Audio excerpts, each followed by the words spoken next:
Hi hello welcome to my channel. ಯಾರೆಲ್ಲ ಭಾಗ 1ರಿಂದ ಭಾಗ 6ರ ತನಕ ನೋಡಿಲ್ಲ, ಈ ಕೂಡಲೇ ನೋಡಿ, ತುಂಬ ಇಂಟ್ರೆಸ್ಟಿಂಗ್ ಆಗಿದೆ. ನಿನ್ನ ಪ್ರೀತಿಗೆ ಮನಸೋತೆ ಭಾಗ 7. ಆ ಕಡೆಯಿಂದ ಬಂದ ಕರೆಗೆ ಕೈಕಾಲು ಅಸ್ತಿತ್ವ ಕಳೆದುಕೊಂಡು ಕುಸಿದು ಕುಳಿತ. ಮೊಬೈಲ್ ಅವನ ಕೈಯಿಂದ ಜಾರಿತ್ತು. ಪ್ರೀತಮ್ ಕಲ್ಲಾಗಿದ್ದ. ರಶ್ಮಿ ಅವನ ಸ್ಥಿತಿ ಅರಿಯದೆ ಅವನ ಭುಜ ಅಲ್ಲಾಡಿಸಿ ಕೂಗತೊಡಗಿದಳು. ಅವಳ ಕೂಗಿಗೆ ಅವನು ಯಾವುದೇ ಪ್ರತಿಕ್ರಿಯೆ ತೋರುತ್ತಿರಲಿಲ್ಲ. ಅವನ ಮೊಬೈಲ್ ಎತ್ತಿಕೊಂಡು ಮಾತನಾಡಿದಳು. ಆಗ ಅವಳಿಗೆ ಅವನ ಸ್ಥಿತಿ ಅರಿವಾಯಿತು. ಅವಳ ಕಣ್ಣಲ್ಲೂ ನೀರು. ತಾನೇ ಸಮಾಧಾನ ಮಾಡಿಕೊಂಡು, ಪ್ರೀತಮ್ ಹೇಳಿ, ಬನ್ನಿ ಹೋಗೋಣ ಪ್ರೀತಮ್. ಅವಳು ಹೇಳಿದ್ದಕ್ಕೆಲ್ಲ ತಲೆಯಾಡಿಸಿ ಬರತೊಡಗಿದ. ರಶ್ಮಿ ತಾನೇ ಡ್ರೈವ್ ಮಾಡಿಕೊಂಡು ತನ್ನ ಗಂಡನ ಮನೆಗೆ ಬಂದಳು. ಪ್ರೀತಮ್ ಕಾಲು ಬಾಗಿಲ ಬಳಿಯೇ ನಿಂತಿತು. ಮಾತು ಪೂರ್ತಿ ನಿಂತು ಮೌನವಿತ್ತು. ಪ್ರೀತಮ್ ಸ್ಥಿತಿ ಕಂಡು ರಶ್ಮಿ ತಾನೇ ಸವರಿಸಿಕೊಂಡು ಅವನನ್ನು ಹಿಡಿದುಕೊಂಡು ನಡೆದಳ. ಇಬ್ಬರು ನಾರಾಯಣರ ಕೋಣೆಗೆ ಹೊಕ್ಕರು. ಪ್ರೀತಮ್ ನಾರಾಯಣರ ಸ್ಥಿತಿ ಕಂಡು ಬಾಗಿಲ ಬಳಿಯೇ ನಿಂತುಕೊಂಡ. ಅಲ್ಲಿ ಶಾರದಮ್ಮ ಕಣ್ಣೀರು ಸುರಿಸುತ್ತಾ ನಿಂತಿದ್ದರು. ಡಾಕ್ಟರ್ ನಾರಾಯಣರನ್ನು ಪರೀಕ್ಷಿಸುತ್ತಿದ್ದರು. ಇನ್ನು ಫ್ಯೂ ಮಿನಿಟ್ಸ್ ಅಷ್ಟೇ ಅವರು ಬದುಕಿರೋದು. ಈಗಲೇ ಮಾತನಾಡಿಸಿ.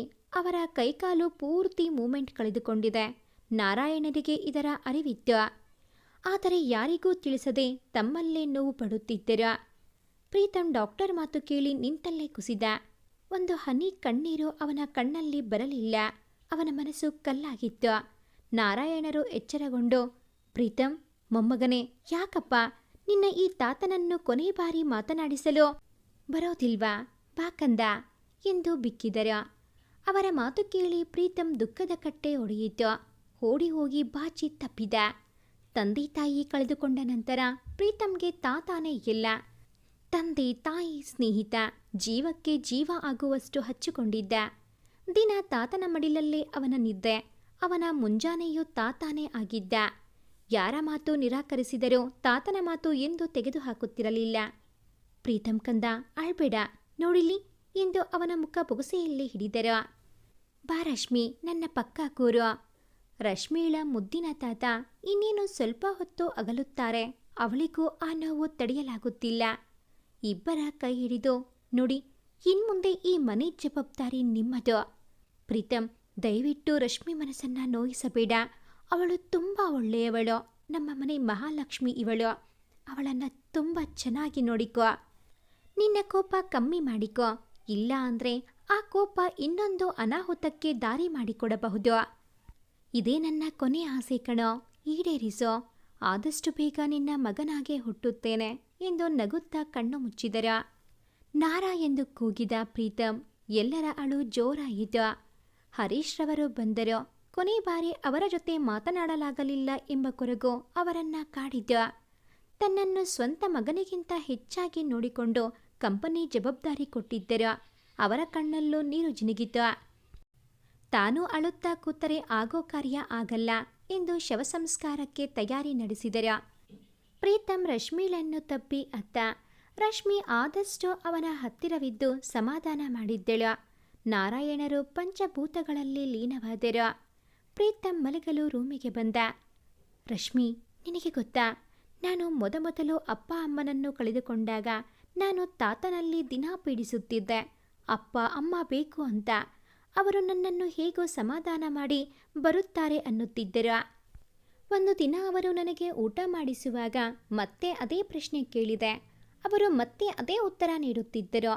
ನನಗೆ ತುಂಬ ಕೋಪ ಬಂತು. ಅವರ ಬೆರಳು ಕಚ್ಚಿದೆ. ಪಾಪ, ನಾರ ಬೆರಳಲ್ಲಿ ರಕ್ತ ಬಂತು.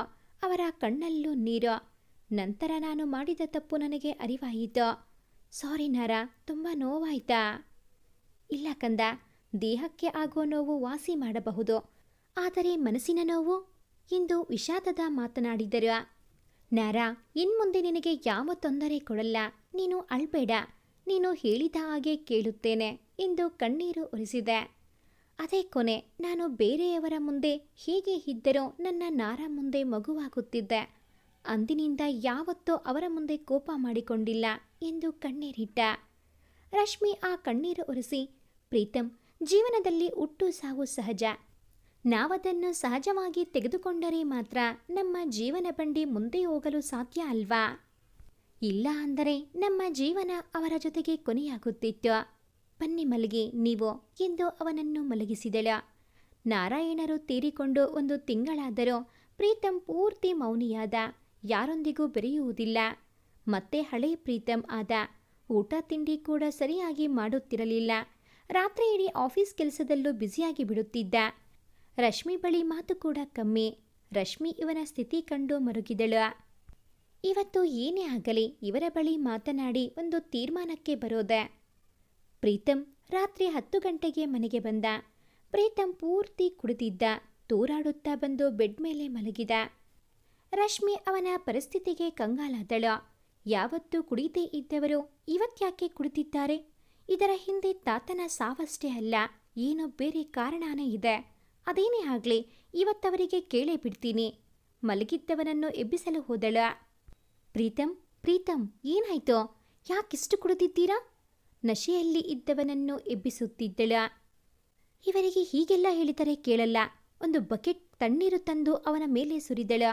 ಒಂದೇ ಸಮನೆ ಅವನು ಕುಡಿದಿದ್ದು ಇಳಿಯತೊಡಗಿದ್ದ. ರಶ್ಮಿಳ ಮುಖ ನೋಡಿದವನೇ ಅವನ ಕಣ್ಣು ಕೆಂಪಗಾಯಿತು. ಯಾಕೆ ಪ್ರೀತಂ ಏನಾಯ್ತು? ಏನಿದೆಲ್ಲ? ಯಾಕೆ ಹೀಗಾಡ್ತಿದ್ದೀರಾ? ನಿಮಗೇನಾದರೂ ತಲೆ ಕೆಟ್ಟಿದೆಯಾ? ತಾತನ ನೆನಪಲ್ಲೇ ಹೀಗೆ ಕುಡಿತಿದ್ದೀರಾ? ಹುಚ್ಚ ನಿಮಗೆ? ಹೌದು ಕಣೆ, ನನಗೆ ಹುಚ್ಚು, ನಿನ್ನ ಹುಚ್ಚು ಹಿಡಿದಿದೆ. ಅದಕ್ಕೆ ನಾನು ಹೀಗಾಡ್ತಿದ್ದೀನಿ. ಈ ಎಲ್ಲ ಹುಡುಗಿಯರು ಒಂದೇ ಅಂತ ಪ್ರೂವ್ ಮಾಡೇ ಬಿಟ್ಟೆ. ನಾನು ನಂಬುವರು ನನ್ನ ಜೊತೆ ಇರುವುದಿಲ್ಲ ಅನ್ನೋದು ಪದೇ ಪದೇ ಪ್ರೂವ್ ಆಗ್ತಿದೆ. ವ್ಯಂಗ್ಯವಾಗಿ ನುಡಿದ. ಯಾಕೆ ಏನೇನು ಮಾತಾಡ್ತಾ ಇದ್ದೀರಾ? ಏನಾಯ್ತು ಪ್ರೀತಂ? ಅವನ ಮುಟ್ಟಿ ಮಾತನಾಡಿಸಲು ಹೋದಳು. ಮುಟ್ಬೇಡ ನನ್ನ. ನಿನ್ನ ಕೈ ನನ್ನ ಮೈ ತಾಗಿದರೂ ನಾನು ಏನು ಮಾಡುತ್ತೇನೆ ನನಗೆ ಗೊತ್ತಿಲ್ಲ. ನನ್ನಿಂದ ದೂರ ಇರೋ, ಹೋಗು ಎಂದು ಕಿರಿಚಿದ. ರಶ್ಮಿ ಕಣ್ಣಲ್ಲಿ ನೀರಿತ್ತು. ಕಾರಣವಿಲ್ಲದೆ ತನ್ನನ್ನು ಯಾಕೆ ದೂರ ಇಡುತ್ತಿದ್ದಾನೆ ಎಂದು ತಿಳಿಯದೆ ಒದ್ದಾಡಿದಳ. ಅವನ ಕಣ್ಣಲ್ಲೂ ನೀರಿತ್ತು. ಮನಸ್ಸಿನಲ್ಲಿ ಒದ್ದಾಡುತ್ತಿದ್ದ ಪ್ರೀತಂ. ಕಾರಣ ಅವನಿಗೆ ಮಾತ್ರ ಗೊತ್ತು. ಮತ್ತೆ ತನ್ನ ಬಾಳಿನ ಪ್ರೀತಿಯನ್ನು ಕಳೆದುಕೊಳ್ಳಲು ಹೊರಟಿದ್ದ. ಹೇ ಪ್ರೀತಿ, ನೀನೇಕೆ ಹೀಗೆ? ಬೇಡ ಬೇಡ ಎಂದು ದೂರ ಮಾಡೋರ ಜೊತೆ ಪ್ರೀತಿ ಹುಟ್ಟುತ್ತೆ, ದ್ವೇಷಿಸೋರ ಜೊತೆಯೇ ಒಲವು ಬೆಳೆಯುತ್ತೆ.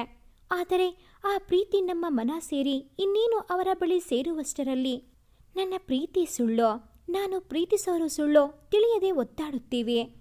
ಇಲ್ಲ, ನನ್ನ ಪ್ರೀತಿ ಸುಳ್ಳಲ್ಲ.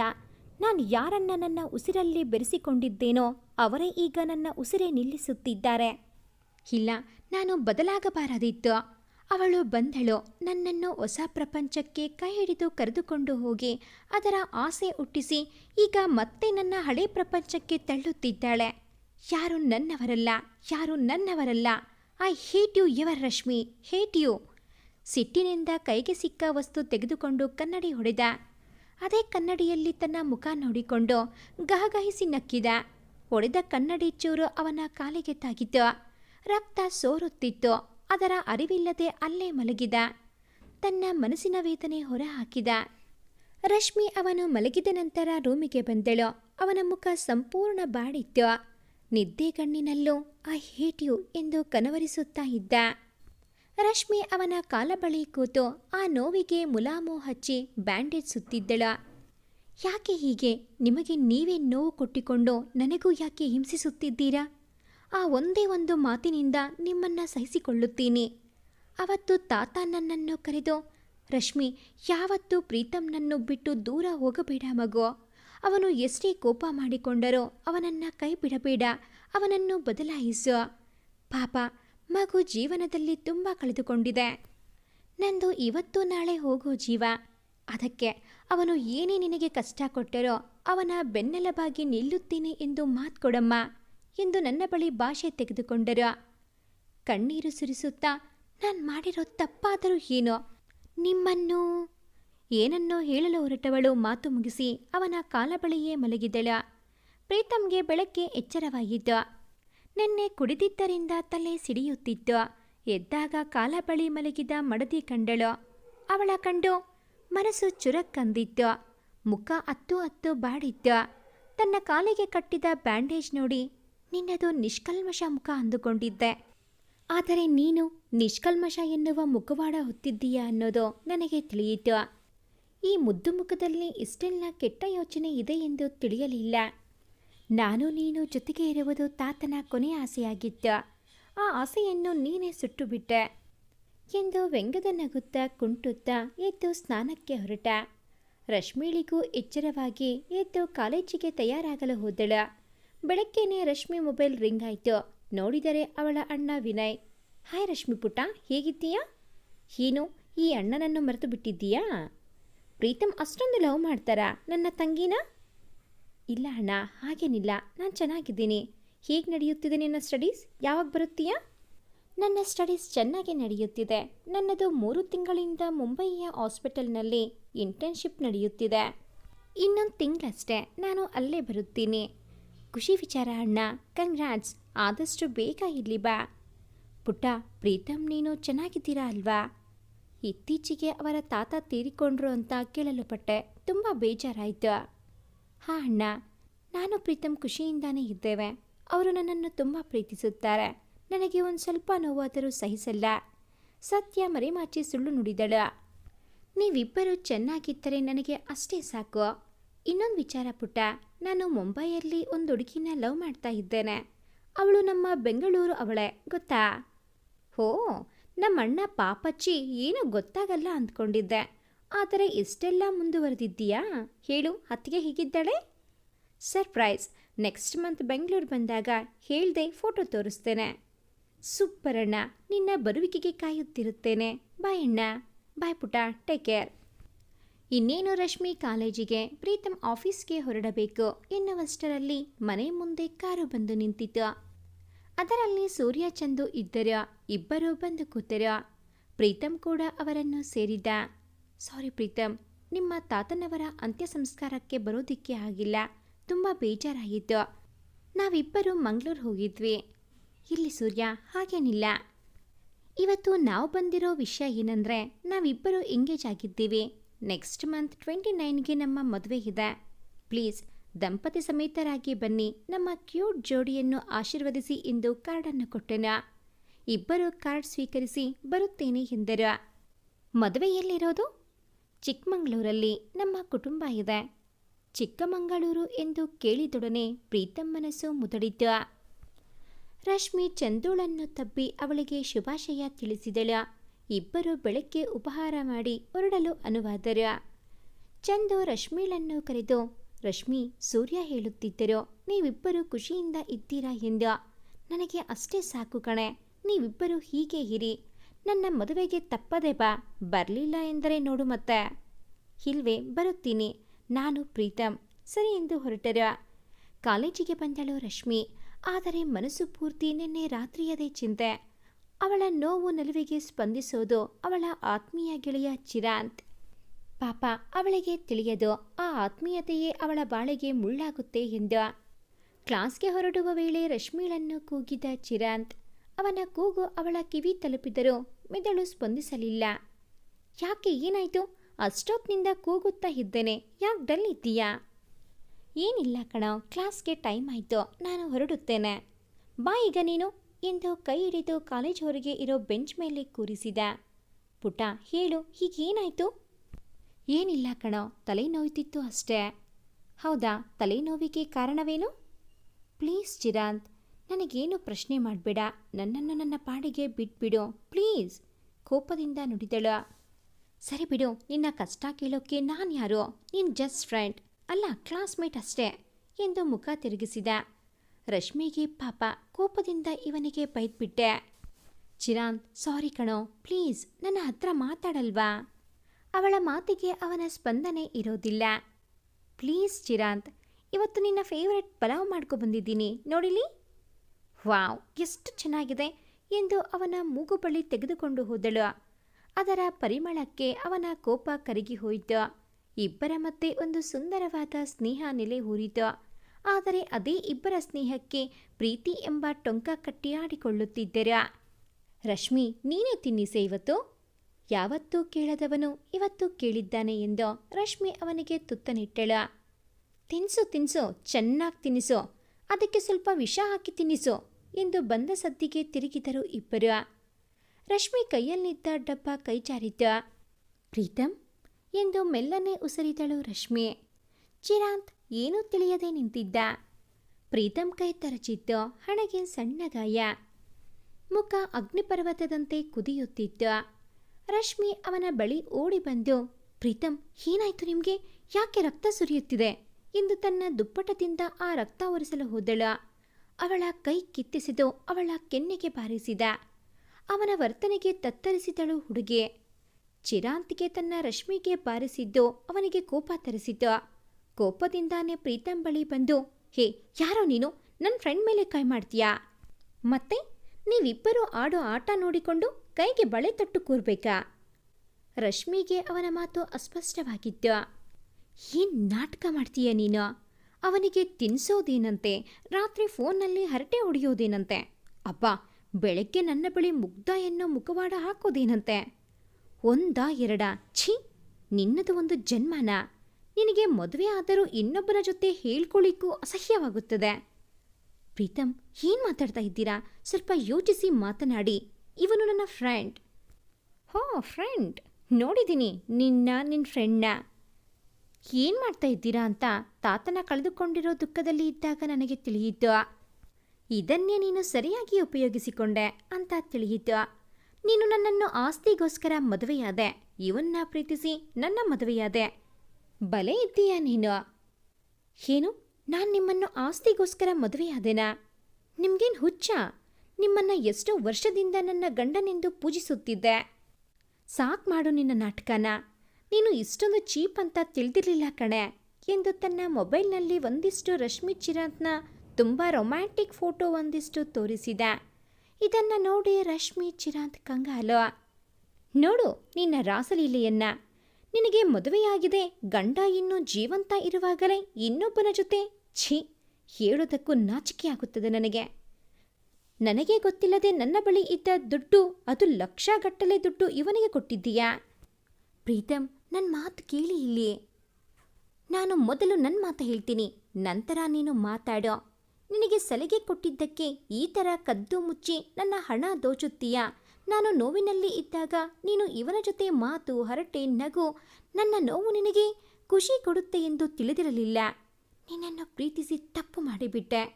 ನನ್ನ ಮನದಲ್ಲಿ ಅರಳಿದ ಮಧುರವಾದ ಭಾವನೆಯನ್ನು ನಿನ್ನ ಕಾಲಲ್ಲಿ ಹುಸುಕಿ ಹಾಕಿಬಿಟ್ಟೆ.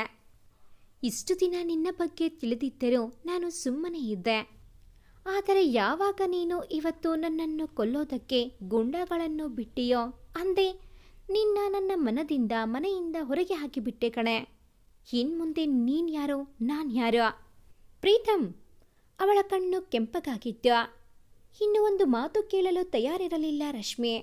ಕಣ್ಣಲ್ಲಿ ನೀರು. ನಾನು ಒಂದಷ್ಟು ವಿಷಯವನ್ನು ನಿಮಗೆ ಕ್ಲಿಯರ್ ಮಾಡ್ತೀನಿ ಕೇಳಿ. ನಾನು ಚಿರಾಂತ್ ಒಳ್ಳೆ ಸ್ನೇಹಿತರು. ನಮ್ಮಿಬ್ಬರ ಮಧ್ಯೆ ಏನೂ ಇಲ್ಲ.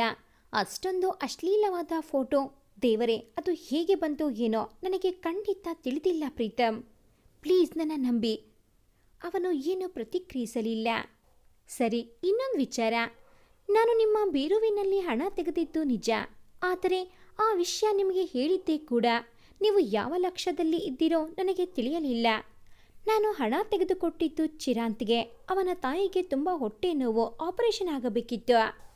5 ಲಕ್ಷ ಖರ್ಚಾಗುತ್ತೆ ಎಂದರು ಡಾಕ್ಟರ್. ಪಾಪ, ಅವನು ನನ್ನ ಬಳಿ ಕೇಳಿದ. ನನ್ನ ಬಳಿ ಅಷ್ಟು ಹಣವಿರಲಿಲ್ಲ. ಅದಕ್ಕೆ ನಿಮ್ಮ ದುಡ್ಡು ತೆಗೆದುಕೊಟ್ಟೆ ಅಷ್ಟೇ.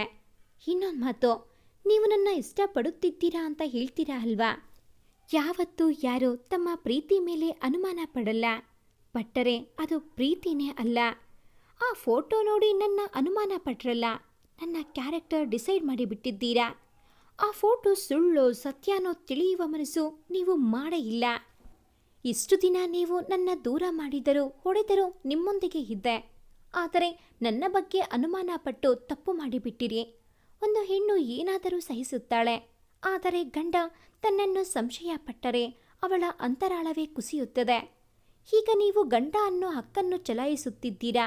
ಯಾವತ್ತೂ ಹೆಂಡತಿ ಎಂದು ಸ್ವೀಕರಿಸಿಲ್ಲ ಮತ್ತು ಹೇಳೋ ಅವಕಾಶನೂ ಕೊಡಲಿಲ್ಲ. ನನಗೂ ನಿಮ್ಮ ಜೊತೆ ಇರಲು ಇಷ್ಟವಿಲ್ಲ. ಮುಂದೆ ನೀವೇ ನನ್ನ ಬಳಿ ಬರುತ್ತೀರಾ, ನನ್ನ ಪ್ರೀತಿಗಾಗಿ ಪರದಾಡುತ್ತೀರಾ. ಆದರೆ ನಾನೆಂದೂ ಬಗ್ಗಲ್ಲ. ನಿಮ್ಮ ಮೇಲಿರೋ ಪ್ರೀತಿ, ಗೌರವ ಎಲ್ಲ ನೀವೇ ನೆಲಸಮ ಮಾಡಿಬಿಟ್ಟಿರಿ. ಈ ಮನಸ್ಸು ಕಲ್ಲಾಯಿತು. ಬಾಯ್ ಎಂದು ನಿಲ್ಲಲಿಲ್ಲ ಹೊರಟಳ. ಕಣ್ಣಲ್ಲಿ ನೀರು ತಾಮುಂದು ನಾ ಮುಂದು ಎಂದು ಧುಮುಕುತ್ತಿತ್ತು. ಕಟ್ಟಿದ್ದ ಆಶಾ ಗೋಪುರ ಒಮ್ಮೆಲೆ ಕಳಚಿದ್ದ. ಚಿರಾಂತ್ಗೆ ಏನೂ ಅರ್ಥವಾಗದಂತೆ ಇಬ್ಬರ ಸಂಭಾಷಣೆ ಕೇಳುತ್ತಿದ್ದ. ಅವನು ರಶ್ಮಿಗೆ ಮದುವೆ ಆಗಿದ್ಯಾ? ಮತ್ತೆ ಯಾಕೆ ನನ್ನ ಹತ್ತಿರ ಹೇಳಲಿಲ್ಲ? ಅವನ ಮನಸ್ಸು ಗೊಂದಲದ ಗೂಡಾಗಿದ್ದ. ಪ್ರೀತಮ್ ಏನೂ ಪ್ರತಿಕ್ರಿಯೆ ನೀಡಲಿಲ್ಲ. ಅವನ ತಪ್ಪು ಅವನಿಗೆ ಅರಿವಾಗಲಿಲ್ಲ. ಇವನ ಈ ದುಡುಕು ನಿರ್ಧಾರಕ್ಕೆ ಮುಂದೆ ಎಷ್ಟು ಪಶ್ಚಾತ್ತಾಪ ಪಡಬೇಕು ಅವನಿಗೆ ತಿಳಿಯದ. ತನ್ನ ಕೋಪ ಅನುಮಾನದಿಂದ ತನ್ನ ಬಾಳಿನ ಬೆಳಕನ್ನು ಕಳೆದುಕೊಂಡಿದ್ದ. ಆ ಬೆಳಕು ಹೋದ ಮೇಲೆ ತನ್ನ ಮನ ಕತ್ತಲಾಗುತ್ತೆ ಎನ್ನುವುದರ ಅರಿವಿರಲಿಲ್ಲ ಅವನಿಗೆ. ರಶ್ಮಿ ಅಳುತ್ತಾ ನಡೆದುಕೊಂಡೇ ಪ್ರೀತಮ್ ಮನೆ ಸೇರಿದ್ದಳು. ತನ್ನ ಬಟ್ಟೆ ಬರೆ ಪ್ಯಾಕ್ ಮಾಡಿಕೊಂಡು ಮಧ್ಯಾಹ್ನದ ಬಿಸಿಲಲ್ಲಿ ಹೊರಟು ನಿಂತಿದ್ದಳು.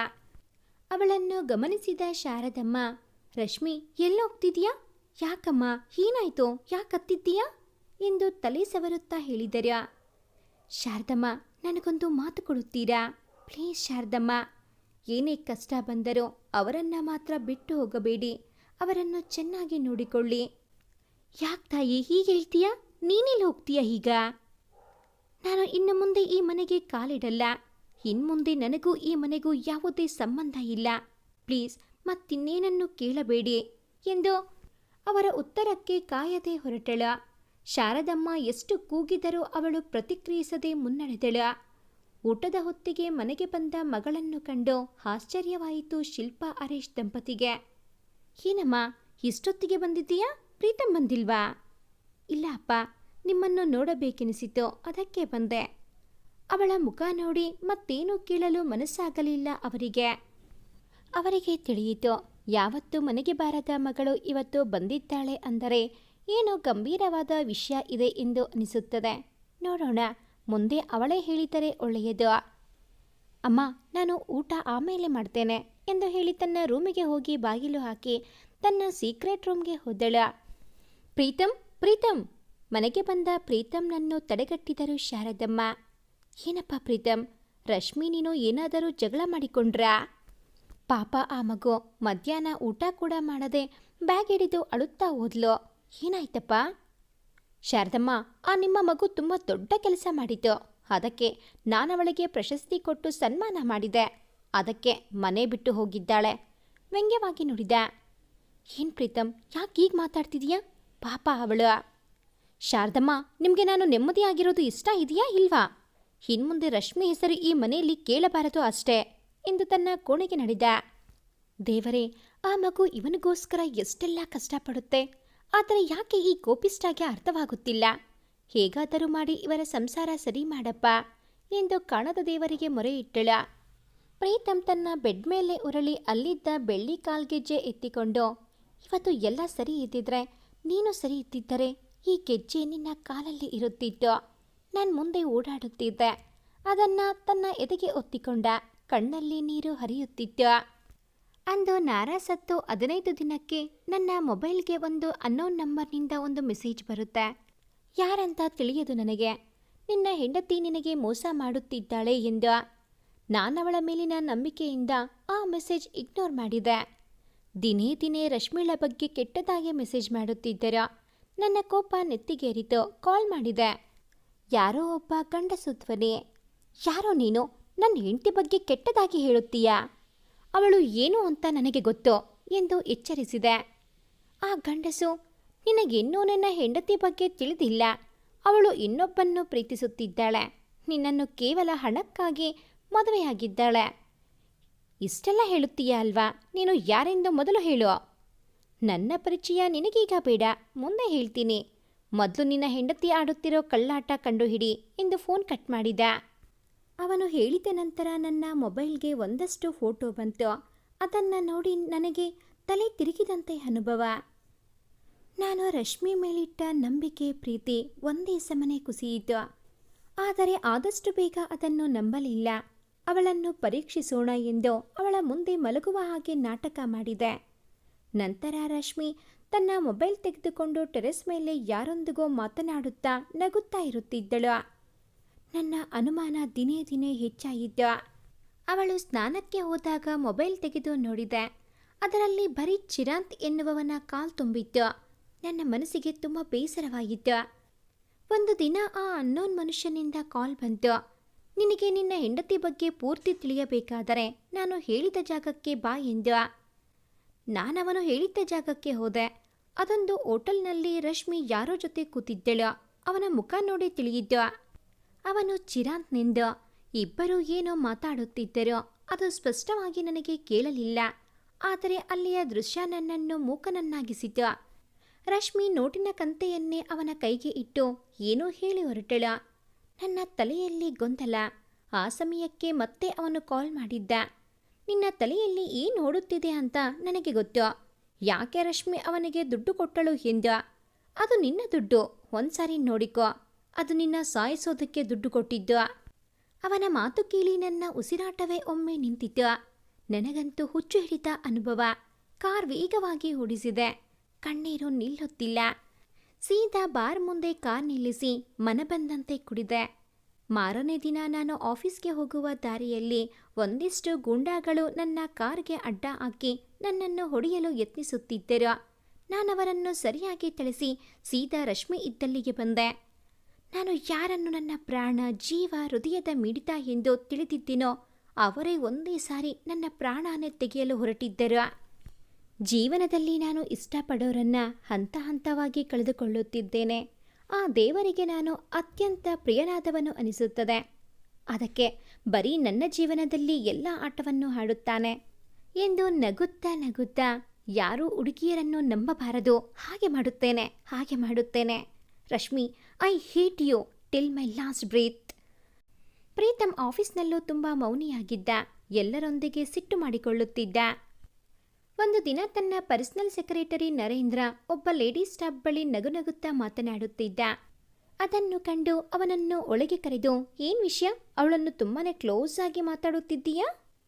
ಸರ್, ಅದು ತನ್ನ ತಲೆ ಕೆರೆದುಕೊಳ್ಳುತ್ತಾ, ನಾನವಳನ್ನು 6 ತಿಂಗಳಿಂದ ಲವ್ ಮಾಡ್ತಾ ಇದ್ದೇನೆ. ಹೋ, ಲವ್, ಗುಡ್. ಅವಳು ನಿನ್ನ ಲವ್ ಮಾಡ್ತಾ ಇದ್ದಾಳಾ? ಗೊತ್ತಿಲ್ಲ ಸರ್, ನನ್ನ ಫೀಲಿಂಗ್ಸ್ ಅವಳ ಬಳಿ ಹೇಳಿದ್ದೇನೆ, ಆದರೆ ಅವಳು ಇನ್ನೂ ರೆಸ್ಪಾನ್ಸ್ ಮಾಡ್ತಿಲ್ಲ.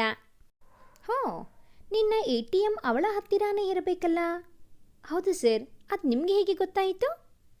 ನೋಡು ನರೇಂದ್ರ, ಯಾವ ಹುಡುಗಿ ನಿನ್ನ ನಿಜವಾಗೂ ಪ್ರೀತಿಸುತ್ತಾಳೋ ಅವಳು ಎಂದಿಗೂ ನಿನ್ನ ಬಳಿ ಹಣ ಬೇಡುವುದಿಲ್ಲ. ಅದು ಮೊದಲು ತಿಳಿದುಕೋ. ನಿನ್ನನ್ನು ಅವಳು ಚೆನ್ನಾಗಿ ಉಪಯೋಗಿಸಿಕೊಳ್ಳುತ್ತಿದ್ದಾಳೆ. ಈ ಹುಡುಗಿರೇ ಇಷ್ಟು ಎಂದ ಕೋಪದಿಂದ. ನಿಜಾನಾ ಸರ್? ಅವಳು ನನ್ನ ಪ್ರೀತಿಸುತ್ತಿಲ್ವಾ? ಇಲ್ಲ ಸರ್. ಥ್ಯಾಂಕ್ ಯು ಸರ್, ನನ್ನ ಕಣ್ಣು ತೆರೆಸಿದ್ದಕ್ಕೆ ಎಂದು ನಡೆದ. ಚಿರಾಂತ್ ರಶ್ಮಿಗೆ ಪದೇ ಪದೇ ಕಾಲ್ ಮಾಡುತ್ತಿದ್ದ, ಆದರೆ ರಶ್ಮಿ ಕಾಲ್ ಪಿಕ್ ಮಾಡುತ್ತಿರಲಿಲ್ಲ. ರಶ್ಮಿಳ ಮೇಲಿನ ಕೋಪದಿಂದ ಪ್ರೀತಮ್ ಹರೀಶ್ರನ್ನು ಕೂಡ ನಿರ್ಲಕ್ಷಿಸುತ್ತಿದ್ದ. ಅವರನ್ನು ಕೇಳದೆ ಒಂದು ದೊಡ್ಡ ಸಾಹಸಕ್ಕೆ ಕೈ ಹಾಕಿದ್ದ. ಅವರ ಅನುಪಸ್ಥಿತಿಯಲ್ಲಿ ವಾಯು ಕಂಪನಿ ಜೊತೆ ದೊಡ್ಡ ಪ್ರಾಜೆಕ್ಟ್ ಟೈಅಪ್ ಮಾಡಿಕೊಂಡಿದ್ದ. ಪ್ರೀತಮ್, ನಿನ್ಗೇನು ಹುಚ್ಚ? ನಾನು ಇಲ್ಲದೇ ಇರೋ ಸಮಯದಲ್ಲಿ ಆ ಕಂಪನಿ ಜೊತೆ ಯಾಕೆ ಟೈಅಪ್ ಮಾಡಿಕೊಂಡೆ ಎಂದು ಪ್ರೀತಮ್ ಕ್ಯಾಬಿನ್ಗೆ ಬಂದು ಗುಡುಗಿದರು. ಅಂಕಲ್, ಆ ಕಂಪನಿ ತುಂಬ ರೆಪ್ಯೂಟೆಡ್. ಅಂತಹ ಕಂಪನಿ ಜೊತೆ ಟೈಅಪ್ ಮಾಡಿಕೊಂಡರೆ ಮುಂದೆ ನಮ್ಮ ಕಂಪನಿ ಮಾರ್ಕೆಟಿಂಗ್ ಹೆಚ್ಚಾಗುತ್ತೆ. ಅದು ಅವರು ಶೇರ್ ಕೂಡ ನಾವು ಯೋಚಿಸಿರುವುದಕ್ಕಿಂತ ಜಾಸ್ತಿ ಕೊಟ್ಟರು. ಪ್ರೀತಮ್, ಇದೆಲ್ಲ ನಿನಗೆ ತಿಳಿದಿಲ್ಲ ಕಣೋ. ಅವ್ರು ನಮಗೆ ಮೋಸ ಮಾಡುತ್ತಾರೆ. ನೀನು ತಪ್ಪು ಮಾಡಿಬಿಟ್ಟೆ. ನನ್ನನ್ನು ಒಂದು ಮಾತಾದರೂ ಕೇಳಬಹುದಿತ್ತು. ಅಂಕಲ್, ಗೊತ್ತಿಲ್ಲದವರ ಜೊತೆ ಮೋಸ ಹೋದರೆ ಏನೂ ಅನಿಸಲ್ಲ, ಆದರೆ ತುಂಬ ಆತ್ಮೀಯರೇ ಮೋಸ ಮಾಡಿಬಿಟ್ಟರೆ ಹೇಗೆ? ಏನು ಹೇಳುತ್ತಿದ್ದೀಯಾ ಪ್ರೀತಮ್? ಈ ನಿನ್ನ ಮಾತಿನ ಅರ್ಥ? ಅದು ನಿಮ್ಮ ಮಗಳಿಗೆ ಕೇಳಿ. ಗಂಡ ಇದ್ದರೂ ಇನ್ನೊಬ್ಬನ ಜೊತೆ ಛೀ ಹೇಳೋದಕ್ಕೂ ಅಸಹ್ಯವಾಗುತ್ತದೆ. ಪ್ರೀತಮ್, ಏನು ಮಾತಾಡ್ತಾ ಇದ್ದೀಯಾ ಎಂದು ಗೊತ್ತಾ ನನಗೆ? ನನ್ನ ಮಗಳ ಬಗ್ಗೆ ಇಷ್ಟೊಂದು ಹಗರ ಮಾತನಾಡಬೇಡ ಎಂದು ಕೂಗಿದರು. ನಾನೇನು ಇಲ್ಲದ್ದನ್ನು ಹೇಳುತ್ತಿಲ್ಲ ಅಂಕಲ್, ನಿಜಾನೇ ಹೇಳ್ತಾ ಇದ್ದೇನೆ. ನಿಮ್ಮ ಮಗಳು ನನಗೆ ಮೋಸ ಮಾಡಿ ಇನ್ನೊಬ್ಬನ ಹಿಂದೆ ಹೊರಟಿದ್ದಳು. ನೋಡಿ ಈ ಫೋಟೋ ಎಂದು ರಶ್ಮಿ ಚಿರಾಂತ್ ಫೋಟೋ ತೋರಿಸಿದ. ನೋ, ಇದೆಲ್ಲ ಸುಳ್ಳು. ನನ್ನ ಮಗಳು ಏನು ಅಂತ ನನಗೆ ಗೊತ್ತು ಎಂದು ಕೋಪದಿಂದ ಅವನ ಕುತ್ತಿಗೆ ಪಟ್ಟಿ ಹಿಡಿದರು. ಪ್ರೀತಮ್ ಅವರನ್ನು ದೂರ ತಳ್ಳಿ, ಇದೆಲ್ಲ ನಿಮ್ಮ ಪ್ಲಾನ್ ಎಂದು ಗೊತ್ತು ಅಂಕಲ್ ನನಗೆ.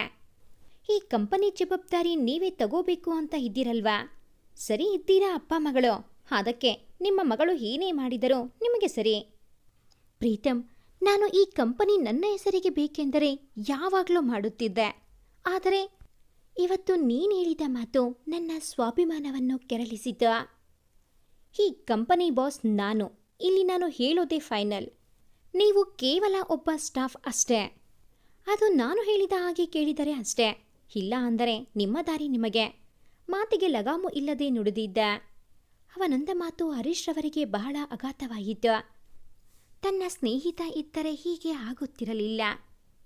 ಹೋ, ಇಷ್ಟೊಂದು ಬೆಳೆದು ಬಿಟ್ಟಿದ್ದೀಯಾ? ಇನ್ನು ಮುಂದೆ ಈ ಕಂಪನಿಯಲ್ಲಿ ಕಾಲಿಡಲ್ಲ, ಬಾಯ್ ಎಂದು ಹರೀಶ್ ರವರು ಹೊರಟರು. ಹೋಗು ಹೋಗು, ಈ ಕಂಪನಿ ಬಾಸ್ ನಾನು.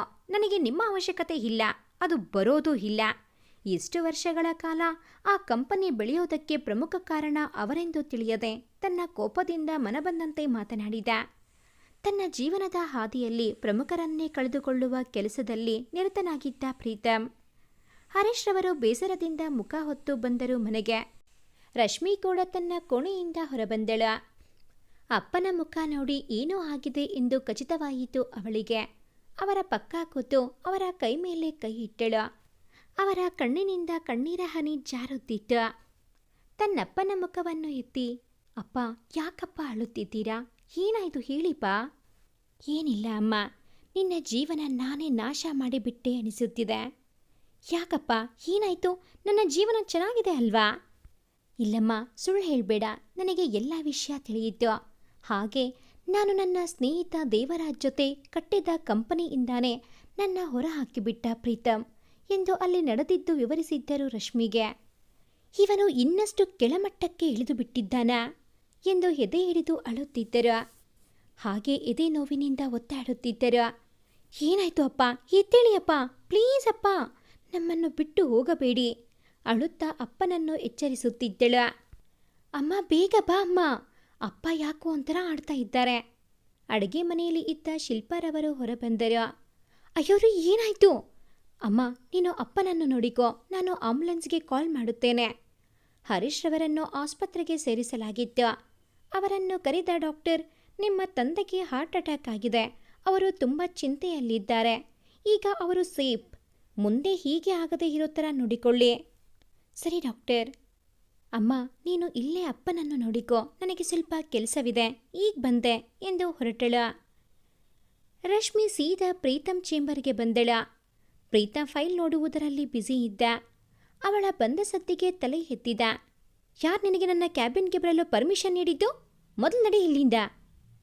ನಾನೇನು ನಿನ್ನ ಬಳಿ ಸಂಧಾನ ಮಾಡಿಕೊಳ್ಳೋದಕ್ಕೆ ಬರಲಿಲ್ಲ ಮಿಸ್ಟರ್ ಪ್ರೀತಮ್, ವಾರ್ನಿಂಗ್ ಕೊಡೋದಕ್ಕೆ ಬಂದಿರೋದು. ನೀನು ನನ್ನನ್ನು ಅನುಮಾನ ಪಟ್ಟೆ, ಸಹಿಸಿಕೊಂಡೆ. ಆದರೆ ಯಾವತ್ತು ನೀನು ನನ್ನ ತಂದೆಗೆ ಬೈದು ಆಫೀಸ್ನಿಂದ ಹೊರ ಹಾಕಿದೆಯೋ ಆಗಲೇ ತಿಳಿಯಿತು, ನಾನು ನೀನು ಈ ಜನ್ಮ ಅಲ್ಲ, ಯಾವ ಜನ್ಮದಲ್ಲೂ ಒಂದಾಗಲ್ಲ. ಮೊದಲು ಮನುಷ್ಯರನ್ನು ಪ್ರೀತಿಸು. ನಿನ್ನ ಅನುಮಾನದಿಂದ ಯಾಕೆ ನಮ್ಮನ್ನು ಕೊಲ್ಲುತ್ತಿದ್ದೀಯಾ? ನಿನ್ನ ಈ ಗುಣದಿಂದಲೇ ನಿನ್ನವರೆಲ್ಲ ನಿನ್ನ ಬಿಟ್ಟು ಹೋಗಿದ್ಯೋ. ನನಗೆ ನನ್ನ ಬಗ್ಗೆ ಅಸಹ್ಯವಾಗುತ್ತದೆ. ನಿನ್ನಂಥವನನ್ನು ನಾನು 3 ವರ್ಷದಿಂದ ಪ್ರೀತಿಸಿ ಆರಾಧಿಸಿ ಮನದಲ್ಲಿ ಪ್ರೇಮ ಮಹಲ್ ಕಟ್ಟಿಕೊಂಡು ಹುಚ್ಚಿ ಥರ ಪ್ರೀತಿಸಿದ್ದೆ. ಈವಾಗ ನನಗೆ ತಿಳಿಯಿತು, ಒಬ್ಬ ಕೋಪಿಷ್ಟ ಅನುಮಾನ ಪಿಸಾಚಿಯನ್ನು ನಾನು ಪ್ರೀತಿಸಿದ್ದು ಎಂದು. ನೀನು ನನಗೆ ಗೌರವ ಕೊಡಲಿಲ್ಲ, ಪರವಾಗಿಲ್ಲ. ಆದರೆ ನನ್ನ ತಂದೆ ಪಾಪ, ನೀನು ಚಿಕ್ಕ ವಯಸ್ಸು ಇರೋವಾಗಿಂದ ಈ ಕಂಪನಿಗಾಗಿ ಹಗಲು ರಾತ್ರಿ ಎನ್ನದೇ ದುಡಿದಿದ್ದಾರೆ. ಅವರ ಜಾಗದಲ್ಲಿ ಬೇರೆಯವರು ಇದ್ದರೆ ಎಷ್ಟೋ ಹಣ ದೋಚುತ್ತಿದ್ದರು. ಆದರೆ ಅಪ್ಪ ನಿಮ್ಮ ಬಳಿ ಹಣ ಆಸ್ತಿ ಕೂಡ ತೆಗೆದುಕೊಂಡಿಲ್ಲ. ಅವರು ಅಷ್ಟು ಸ್ವಾಭಿಮಾನಿ. ಈ ಕಂಪನಿ ಈ ಸ್ಥಿತಿಗೆ ಬರೋದಕ್ಕೆ ಅವರೇ ಕಾರಣ. ನೀನು ಅವರ ವಯಸ್ಸಿಗೆ ಮರ್ಯಾದೆ ಕೊಡದೆ ಇಷ್ಟೊಂದು ಮಾತನಾಡಿದ್ದೆ ಅಲ್ವಾ? ನಿನ್ನಿಂದ ಅವರೀಗ ಆಸ್ಪತ್ರೆಯಲ್ಲಿ ನೆರಳುತ್ತಿದ್ದಾರೆ. ಏನು? ಆಸ್ಪತ್ರೆಯಲ್ಲಿ ಏನಾಯ್ತವರಿಗೆ? ಏನಾಗಿಲ್ಲ ಅವರಿಗೆ. ಈ ಮಗಳು ಇರೋವರೆಗೂ ಏನೂ ಆಗೋದಕ್ಕೆ ಬಿಡೋದು ಇಲ್ಲ ಎಂದು ತಿರುಗಿ ಹೋದಳು. ಮತ್ತೆ ಏನೋ ನೆನಪಾಗಿ, ನಿನಗೆ ಒಂದಿಷ್ಟು ಮಾನವೀಯತೆ ಇದ್ದರೆ ನನ್ನ ಬಗ್ಗೆ ನಿನ್ನ ತಲೆಯಲ್ಲಿ ಅನುಮಾನ ಹುಟ್ಟಿಸಿರೋರ ಬಗ್ಗೆ ತಿಳಿದುಕೋ ಎಂದು ದೃಢವಾಗಿ ಮಾತನಾಡಿ ಹೊರಟಳು. ಹಾಗಾದರೆ ಯಾರೋ ಆ ವ್ಯಕ್ತಿ ಪ್ರೀತಮ್ ರಶ್ಮಿ ಮಧ್ಯೆ ಬಿರುಕು ಮೂಡಿಸಲು ಕಾರಣವಾಗಿದ್ದು? ರಶ್ಮಿ ಪ್ರೀತಮ್ನನ್ನು 3 ವರ್ಷದಿಂದ ಪ್ರೀತಿಸುತ್ತಿದ್ದಾಳ. ಹಾಗಾದರೆ ರಶ್ಮಿಗೆ ಪ್ರೀತಮ್ ಮೊದಲೇ ಪರಿಚಯವಿದ್ದ? ಹಾಗಾದರೆ ಆ ವಿಷಯವನ್ನು ಯಾಕೆ ಪ್ರೀತಮ್ನಿಂದ ಮುಚ್ಚಿಟ್ಟಳು? ಕಾಯ್ದು ನಿರೀಕ್ಷಿಸಿ. ಭಾಗ 8 ಮುಂದುವರಿಯುತ್ತದೆ. ಭಾಗ 8ರ ನೋಟಿಫಿಕೇಷನ್ಸ್ ನಿಮಗೆ ಬರಬೇಕು ಅಂತ ಅಂದರೆ ಈ ಕೂಡಲೇ ಈ ಚಾನಲ್ಗೆ ಸಬ್ಸ್ಕ್ರೈಬ್ ಆಗಿ. ಹಾಗೆಯೇ ಈ ಒಂದು ಕತೆ ನಿಮಗೆ ಇಷ್ಟ ಆಗಿದ್ದಲ್ಲಿ ಪ್ಲೀಸ್ ಲೈಕ್ ಮಾಡಿ, ಶೇರ್ ಮಾಡಿ, ಹಾಗೆಯೇ ಕಾಮೆಂಟ್ ಮಾಡೋದನ್ನು ಮರಿಬೇಡಿ. Thanks for watching this video.